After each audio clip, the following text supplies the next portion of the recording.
The dust swirled around the combat boots as 18-year-old Private Keegan Thorne stepped off the transport truck at Fort Blackstone Advanced Sniper School. His duffel bag felt heavier than usual as he surveyed the weathered buildings and training ranges that stretched toward the horizon. The other recruits filing out behind him looked like they belonged here, with their weathered faces and confident strides that spoke of years in the field. Sergeant Major Valdez stood waiting with a clipboard, his steely gaze scanning each arrival. When his eyes landed on Keegan, they lingered a moment too long. The boy, and that was exactly what he looked like standing among the battle-hardened soldiers, shifted his weight nervously. Before we dive into this story, drop a comment and let us know what state you're watching from. Maybe you've seen young people in your community who had to prove themselves against the odds. Staff Sergeant Morrison, a grizzled veteran with arms like tree trunks, let out a low whistle as Keegan approached the formation. Kid looks like he should be asking for hall passes, not handling sniper rifles, Morrison muttered to the soldier beside him. The comment drew snickers from several nearby recruits who had already sized up their youngest classmate. The armory smelled of gun oil and metal polish as Keegan followed the other recruits inside for equipment assignment. Corporal Rivera, a sharp-eyed woman with decades of experience etched in every movement, began calling out names and rifle assignments. When she reached Keegan's name, she paused and looked him over twice before handing his weapon. "This isn't summer camp, kid," Rivera said flatly. "These rifles cost more than most people make in a year, and they demand respect." The sniper rifle felt substantial in Keegan's hands, heavier than anything he had trained with back home. Around him, veterans like Sergeant Hayes and Private First Class Chun handled their weapons with the fluid confidence of long familiarity. While the others quickly assembled their gear with practiced efficiency, Keegan struggled with the scope mounting system. His fingers, still steady despite his nerves, worked methodically through each adjustment. Morrison watched from across the room, shaking his head as he spoke quietly to Hayes. $10 says the baby doesn't make it past week 1.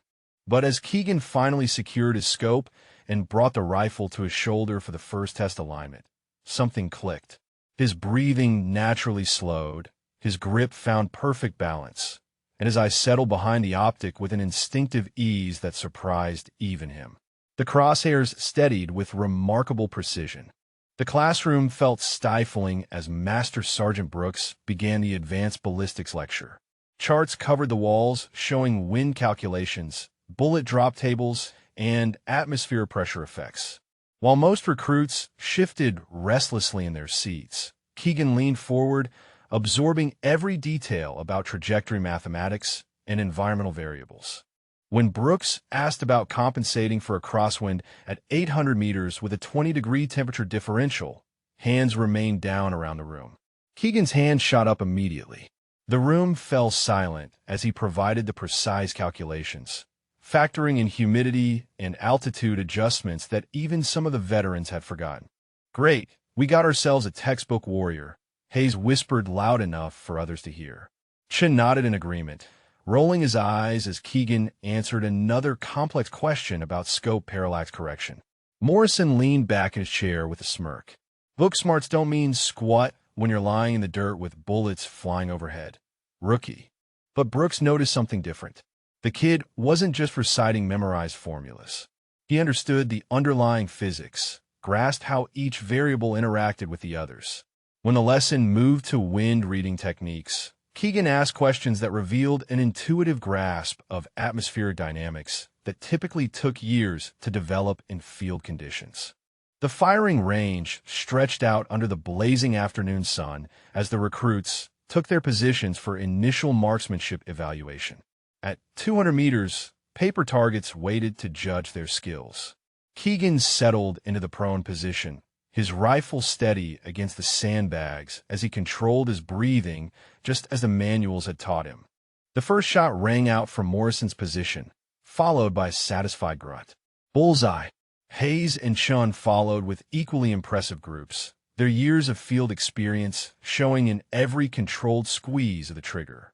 When Keegan's turn came, he carefully aligned his sight picture, factored in the slight breeze he could feel against his cheek, and fired. The shot hit center mass, respectable but not spectacular. His second and third rounds clustered nearby, forming a decent grouping that met the minimum standards. Morrison lowered his binoculars with a dismissive shake of his head. "Adequate," he announced loudly, barely passing for someone who thinks he knows everything about ballistics. But Sergeant Major Valdez, observing from the tower, noticed something the others missed. The kid's form was textbook perfect. His breathing pattern, trigger control, and follow-through showed natural discipline that usually took months to develop. More importantly, each shot had been deliberately placed, not lucky hits, but calculated precision. The advanced training scenario began before dawn, with Corporal Rivera briefing the recruits on their mission. Moving targets at variable distances, wind conditions changing by the hour, and time pressure that would separate the skilled from the lucky. The veterans moved with practiced confidence as they selected their positions across the complex terrain. Keegan chose a spot that the others had overlooked, a slight depression that provided natural concealment while offering clear sight lines to multiple target zones. As the exercise began, Morrison and Hayes quickly engaged the closer targets, their experience showing in rapid target acquisition and smooth bolt manipulation. But when the targets began moving at irregular patterns and distances extended beyond 400 meters, something shifted. Keegan's mathematical mind began calculating lead times and drop compensation with mechanical precision. While others rushed their shots and cursed missed opportunities, he waited for the perfect moment when all variables aligned. His first shot on a moving target at 500 meters struck dead center. The second, an even more challenging angle, hit with equal precision. Rivera, monitoring through her spotting scope, raised an eyebrow as she watched the young recruit's methodical approach yield results that matched the veteran's more aggressive tactics. Chin glanced over with grudging curiosity as Keegan's consistent accuracy began drawing attention from the observation post. Darkness had settled over the training ground like a heavy blanket when Master Sergeant Brooks announced the night exercise. Thermal scopes and night vision equipment were distributed, but the real challenge lay in adapting to conditions where experience typically trumped raw talent. The veterans smiled knowingly as they checked their gear. Morrison adjusted his night vision mount with the confidence of someone who had operated in darkness across 3 combat deployments. "This is where the boys get separated from the men," he told Hayes as they watched Keegan fumble slightly with his thermal scope settings. But as the exercise progressed, something unexpected happened. Keegan's young eyes adapted to the low light conditions faster than anyone anticipated.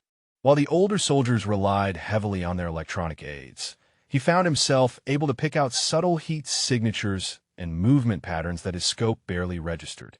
At 600 meters, a target moved through the tree line in conditions that challenged even the most experienced shooters. The veterans strained through their optics, fighting eye fatigue that came with age and years of strain.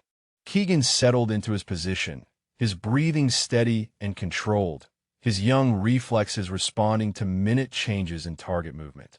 His shot rang out through the night silence, followed by the distant clang of steel. Target hit. Even Morrison paused his own engagement to process what he had just witnessed.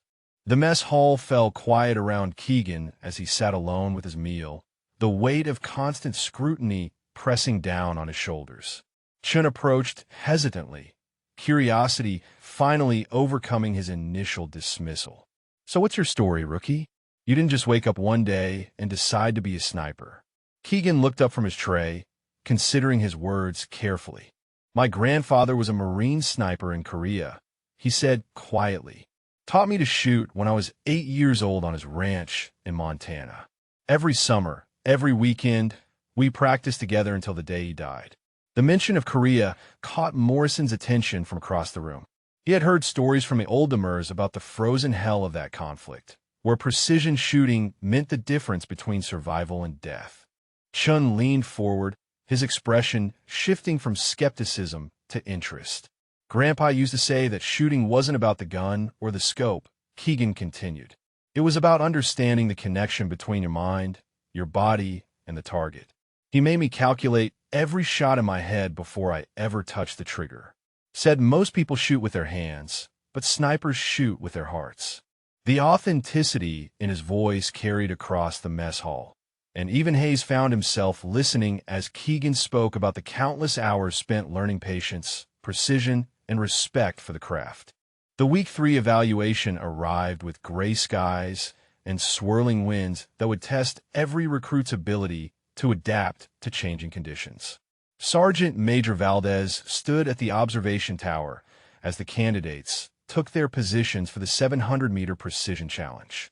Standard military qualification required hitting a 10-inch circle consistently under varying conditions. Morrison stepped up first, his years of experience evident in how he read the wind flags and adjusted his scope accordingly. His first shot hit just outside the scoring ring, followed by 2 solid hits that demonstrated competent fieldcraft. Hayes and Shun followed with similar results, their scores reflecting solid military proficiency without exceptional performance. When Keegan's name was called, the familiar murmur of doubt rippled through the observation area. But Master Sergeant Brooks noticed something different in the young recruit's preparation routine. Instead of rushing to engage like the others, Keegan spent several minutes studying the environmental indicators with methodical precision. His breathing pattern synchronized with the wind cycles as he waited for the optimal moment. The first shot struck dead center, followed immediately by a second that nearly touched the same hole. His third round completed a grouping so tight that Brooks had to use binoculars to confirm all 3 impacts were separate hits rather than a single enlarged hole. The final week of sniper school brought with it the legendary 1,000-meter qualification shot that had become the stuff of base mythology. Sergeant Major Valdez gathered the remaining recruits around a weather display board showing decades of records. The current record holder, Staff Sergeant Williams from 2019, had achieved a remarkable 4-inch grouping at the extreme distance. Most graduates never even attempted the record shot, content to meet the standard qualification requirements and earn their sniper designation. But those who tried became part of base lore, their names etched in the informal Hall of Fame that instructors referenced during late-night discussions about exceptional talent. The target itself sat at the very edge of the training range, a small steel plate that appeared no larger than a postage stamp through even the most powerful scopes. Environmental factors at that distance became exponentially complex, with wind drift, bullet drop, and atmospheric pressure creating variables that challenged even the most sophisticated ballistic computers. Morrison studied the record board with respectful admiration. 4 tours of combat duty had taught him to appreciate truly exceptional marksmanship when he saw it. Hayes nodded in agreement, understanding that some achievements transcended normal military standards and entered the realm of legendary skill that defined generational excellence within the sniper community. Qualification day dawned clear and cold, with a steady crosswind that would challenge every shooter attempting the record distance. The entire cadre of instructors gathered at the observation tower as the first candidates took their positions. Morrison stepped up to the firing line with a confidence that came from multiple combat deployments and thousands of rounds downrange. His preparation was methodical and professional, each adjustment calculated from years of field experience. The crosswind required substantial compensation at 1,000 meters, and Morrison's first shot struck 6 inches left of center. His second attempt, adjusted for the wind drift, hit within the qualification zone but fell short of record territory. Hayes followed with similar results, his military precision evident in consistent shot placement that met all standard requirements. Chen's attempt produced a respectable grouping that would earn him his sniper designation with honor. Each veteran shooter demonstrated the competent fieldcraft that made them valuable military assets. But as each attempt failed to threaten the standing record, attention began shifting toward the young recruit who had been quietly observing every shot, mentally cataloging each wind variation and atmospheric change. Keegan had filled 3 pages of his field notebook with calculations, tracking patterns that others missed in their focus on immediate shot execution. The wind had intensified as Keegan approached the firing line, flags snapping with irregular gusts that would make the 1,000-meter shot exponentially more difficult than what the veterans had faced. Master Sergeant Brooks checked his stopwatch as storm clouds gathered on the horizon, knowing that weather conditions could force a postponement of the final attempts. Keegan settled into a shooting position with deliberate precision, his rifle bipod adjusted to accommodate the slight slope that affected bullet trajectory at extreme distances. Through his scope, the target appeared as a tiny speck wavering in the heat mirage that rose from the desert floor. The mathematics involved in this shot required calculating not just wind drift and bullet drop, but also the Coriolis effect and atmospheric density changes. Every instructor, every veteran recruit, and every support staff member had gathered to witness the final attempt by the youngest candidate in the school's recent history. Morrison found himself actually hoping the kid would succeed, his initial skepticism replaced by grudging respect for the technical precision he had witnessed over the past weeks. The crosswind died momentarily, creating a brief window of opportunity that experienced shooters recognized as optimal conditions. Keegan controlled his breathing, his heart rate slowing as he entered the zone of perfect concentration that his grandfather had taught him to achieve through years of patient practice. The shot broke clean and true. The rifle's recoil absorbed perfectly through Keegan's shoulder as the bullet began its journey across 1,000 meters of challenging terrain. Through the spotting scopes, instructors tracked the projectile's path as it cut through swirling air currents with mathematical precision. The impact rang out like a bell across the desert silence, followed immediately by cheers from the observation tower. Master Sergeant Brooks lowered his binoculars with disbelief written across his weathered features. "Dead center," he announced to the stunned crowd. Not just center, but the most precise shot in the facility's 40-year history. Morrison was the first to reach Keegan's position, his hand extended in genuine respect. "I owe you an apology, rookie," he said with a grin. "That wasn't just a good shot, that was pure artistry." Hayes and Chin followed, their earlier skepticism replaced by admiration for a performance that transcended normal military standards. Sergeant Major Valdez approached with the record book, his signature already prepared to document the historic achievement. The 18-year-old who had arrived as the subject of mockery was now the holder of a shooting record that would inspire future generations of military marksmen. If this story moved you, drop a comment about what resonated most with you, or share if you've witnessed similar courage and skill triumph over doubt in your own experience.